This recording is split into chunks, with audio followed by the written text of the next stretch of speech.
ওনাদের গলায় একটু মালা পরাই দিতে চাই।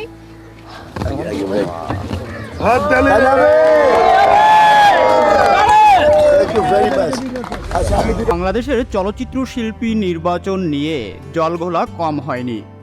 এ পক্ষ অন্য পক্ষকে দোষারোপ, একে অপরের উপর বিভিন্ন ধরনের অভিযোগ আরোপ করার পর অবশেষে বাংলাদেশ চলচ্চিত্র শিল্পী সমিতির 2024-26 মেয়াদী নির্বাচনে সভাপতি পদে মিশা সওদাগর এবং সাধারণ সম্পাদক পদে জয়ী হয়েছেন মনোয়ার হোসেন ডিপজল। শনিবার সকালে শিল্পী সমিতি নির্বাচনের ফল ঘোষণা করেছে প্রধান নির্বাচন কমিশনার খুরশেদ আলম খসরু। এছাড়াও সহসভাপতি পদে জয়লাভ করেছেন মাসুম পারভেজ রুবেল ও ডিএ তায়েব। সহ সাধারণ সম্পাদক পদে জিতেছেন আরমান। সাংগঠনিক সম্পাদক পদে জয়লাভ করেছেন জয় চৌধুরী। আন্তর্জাতিক বিষয়ক সম্পাদক হিসাবে নির্বাচিত হয়েছেন আলেকজান্ডার বো। দপ্তর ও প্রচার সম্পাদক পদে জয়লাভ করেছেন জ্যাকি আলমগীর।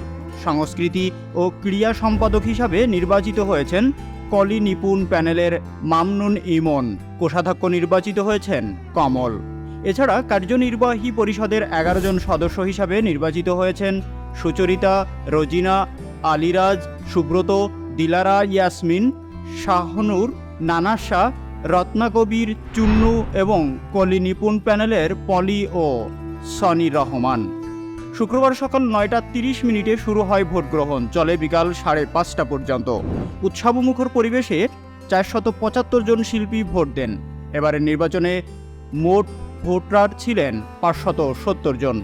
21 সদস্য বিশিষ্ট কমিটি গঠনের এই নির্বাচনে 6 জন স্বতন্ত্র সহ 2টি প্যানেল থেকে 48 প্রার্থী প্রতিদ্বন্দ্বিতা করেছেন।